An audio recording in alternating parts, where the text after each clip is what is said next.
Chapter 20. For the kingdom of heaven is like unto a man that is an householder, which went out early in the morning to hire laborers into his vineyard. And when he had agreed with the laborers for a penny a day, he sent them into his vineyard. And he went out about the third hour, and saw others standing idle in the marketplace. And he said unto them, Go ye also into the vineyard, and whatsoever is right I will give you. And they went their way. And again he went about the 6th and the 9th hour, and did likewise. And about the 11th hour he went out, and found others standing idle, and saith unto them, Why stand ye here all the day idle? They say unto him, Because no man hath hired us. He saith unto them, Go ye also into the vineyard, and whatsoever is right, that shall ye receive. So when even was come, the Lord of the vineyard saith unto his steward, Call the laborers, and give them their hire, beginning from the last unto the first. And when they came that were hired, about the 11th hour, they received every man a penny. But when the first came, they supposed that they should have received more, and they likewise received every man a penny. And when they had received it, they murmured against the good man of the house, saying, These last have wrought but 1 hour, and thou hast made them equal unto us, which have borne the burden and heat of the day. But he answered one of them, and said, Friend, I do thee no wrong. Didst not thou agree with me for a penny? Take that thine is, and go thy way. I will give unto this last even as unto thee. Is it not lawful for me to do what I will with mine own? Is mine eye evil because I am good? So the last shall be first, and the first last, for many be called, but few chosen. And Jesus, going up to Jerusalem, took the 12 disciples apart in the way, and said unto them, Behold, we go up to Jerusalem, and the Son of Man shall be betrayed unto the chief priests and unto the scribes, and they shall condemn him to death, and shall deliver him to the Gentiles to mock, and to scourge, and to crucify him, and the third day he shall rise again. Then came to him the mother of Zebedee's children with her sons, worshipping him, and desiring a certain thing of him. And he said unto her, What wilt thou? She saith unto him, Grant that these my 2 sons may sit, the one on the right hand, and the other on the left, in thy kingdom. But Jesus answered and said, Ye know not what ye ask. Are ye able to drink of the cup that I shall drink of, and be baptized with the baptism that I am baptized with? They said unto him, We are able. And he saith unto them, Ye shall drink indeed of my cup, and be baptized with the baptism that I am baptized with, but to sit on my right hand and on my left is not mine to give, but it shall be given to them for whom it is prepared of my Father. And when the 10 heard it, they were moved with indignation against the 2 brethren. But Jesus called them unto him, and said, Ye know that the princes of the Gentiles exercise dominion over them, and they that are great exercise authority upon them. But it shall not be so among you. But whosoever will be great among you, let him be your minister. And whosoever will be chief among you, let him be your servant. Even as the Son of Man came not to be ministered unto, but to minister, and to give his life a ransom for many. And as they departed from Jericho, a great multitude followed him. And behold, 2 blind men sitting by the wayside, when they heard that Jesus passed by, cried out, saying, Have mercy on us, O Lord, thou Son of David. And the multitude rebuked them, because they should hold their peace. But they cried the more, saying, Have mercy on us, O Lord, thou Son of David. And Jesus stood still, and called them, and said, What will ye that I shall do unto you? They say unto him, Lord, that our eyes may be opened. So Jesus had compassion on them, and touched their eyes, and immediately their eyes received sight, and they followed him. In chapter 20, we have a parable here, and the parable applies to us.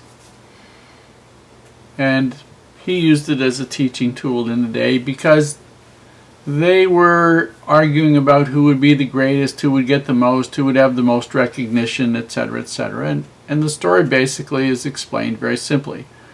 A man went out to hire laborers for his vineyard, and when he went into town, and he agreed with laborers that they would hire for a penny a day, which was a normal wage for the time. It was the amount of money necessary to buy the normal amount of barley or wheat that a person would live on for an entire day.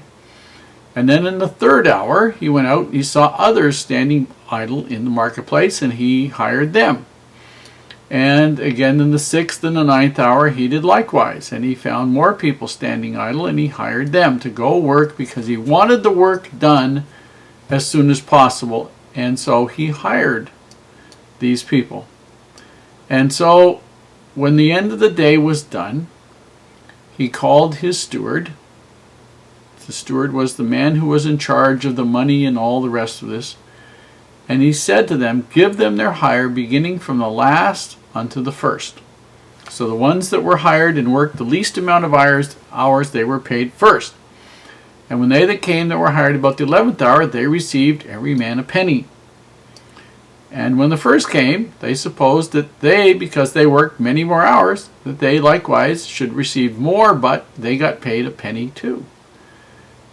And they murmured, it says they complained against the good man of the house, saying, the guys you hired at the 11th hour, you paid them a penny, and they only worked for, a very, very short amount of time. We worked through the heat of the day. We did all this.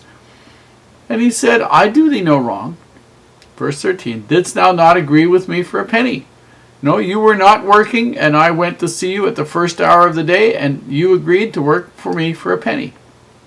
Take that as thine, and go thy way. I will give unto this last, even as unto thee. Is it not lawful, verse 15, for me to do what I will with mine own?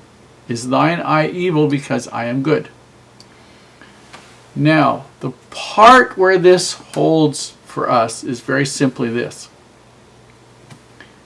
Regardless of when we come to the knowledge of the Savior, regardless of whether we are young or old, if we do the work that the Lord asks us to do with full purpose of heart, with full sincerity, to the very best of our ability, we will receive the same degree of glory as those people who found it very young, maybe in their childhood, have been there.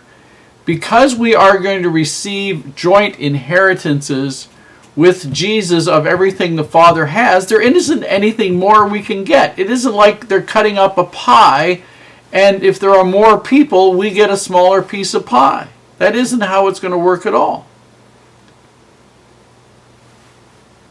We will get more than we ever believed possible to get. Then in verse 20, then he has to deal with this thing again.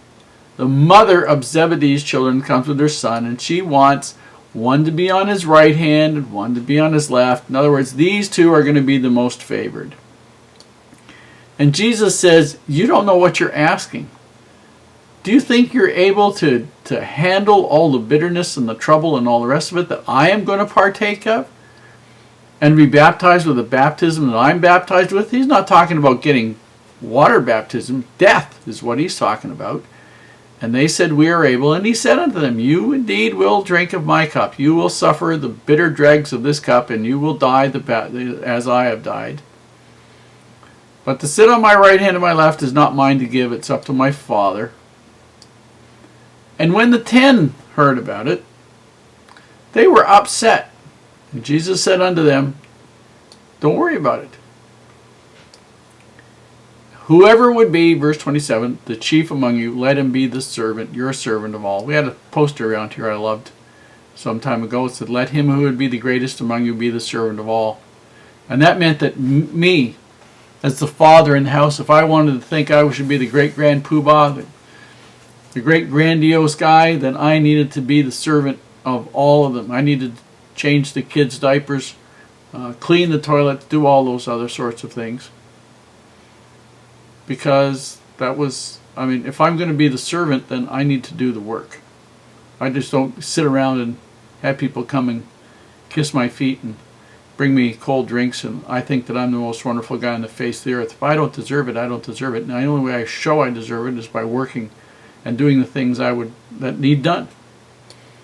And then it talks about the 2 blind men who immediately, on being their eyes are opened, they followed Jesus. They knew that he was the Savior. They recognized how they had benefited from him.